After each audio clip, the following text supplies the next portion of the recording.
We're taking a picture. Enamie, thank you so much for taking the time to speak with me. Thank you for having me. Brilliant set tonight. Do you enjoy it? I literally enjoyed every moment of it. I haven't been to Reading since I've done my first booking, so amazing. Okay, so your first booking was in Reading? Yeah, when I was 18, yeah. Full circle? Yeah, 16 years ago. Nice.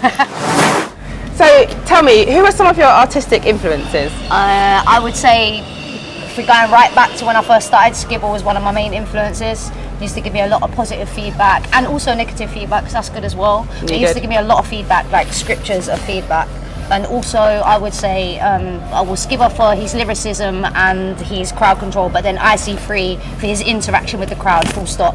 That's what I aim to achieve in every set. So yeah, they're my two main influences. Brilliant influences. I can definitely see that interaction with the crowd coming along. You really had them hyped up tonight. It's brilliant. Tell me, so you mentioned that your first gig was here in Reading, but I'm curious to know, where was your first experience of the drum and bass and jungle scene? My first experience was relatively different to a lot of the new people that are coming into the scene now, because social media wasn't so much of a presence then. It was all about getting to the nearest rave and getting on that stage and jumping on the best set and just trying to make a positive influence upon the ravers and hope that the next time you get booked by the promoter. But these days, I think it's more about your social media presence, how much you post, how much engagement you have, and your fan base, really. So I would say, if I have any advice for anyone new, it's just to be constantly on your promotion. Yeah, because social media is so important now, isn't it? It really is. Like, it's a massive influence. Like I said, when I started, it wasn't. So it's been very difficult for a lot of us to adapt to, but it's very powerful, and it's something you can use to you know, gain your way through the scene. So it's definitely important. And where was your first rave? My first ever rave was something that my mum took me to back when I was 18, so a long time ago. It was at SE1 and it was Rain Dance. My mum took me there to give me my first raving experience, and it was there that I learned that I wanted to be on the stage rather than in the crowd. From day one? Yeah, from day one. But I'm a raver through heart and heart. That's me. But yeah, that's where I started. Brilliant, absolutely love it. So tell me, what keeps you motivated? What keeps you going?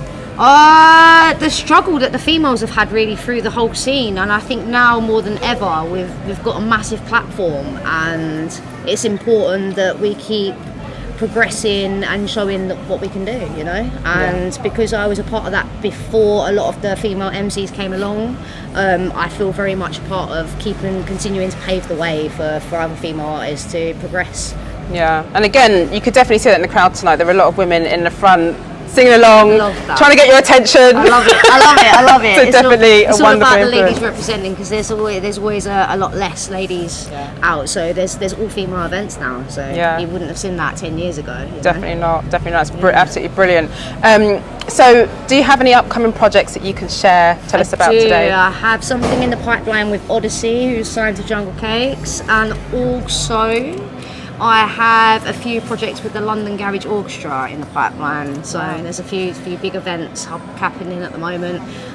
Encourage everyone to come along, follow social medias, and yeah, that's the projects at the moment. The rest is to be keeping under wraps, because I've got some big ones in there that I can't really talk too much. So we just need to keep our eyes and ears open. Social media, that's it. That's it, it's all on the socials.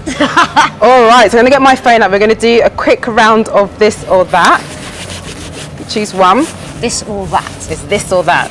Question number one, this or that, iPhone or Android? Android. Digital or analog? Analog. Listening to music through headphones or speakers? Speakers for the bass. Yes. No, I'm a headphone anyway. So I was like, yes, they weren't the same. Original or remix? Original, all the way. Festival or rave? Festival. Okay. All right. An all expenses trip around the world, paid, all expenses paid trip around the world, or £100,000 in cash? All expenses trip around the world. Okay. Yeah, definitely. And here's the philosophical question of the evening. Does a straw have one or two holes? Two. I'm going with two. You're going with two? I'm going with two. I've thought this one through. It's definitely not one continuous hole. There's two. Yeah, we just, it was an intro and an outro. Yes. That's what we said. Intro and outro, that's it. An entrance and an entrance. And anyway. We got it. Two holes. Two holes. Brilliant, Enamie. Thank you so much for taking the time. Thank you so much for having me. Thank you so much. Thank you.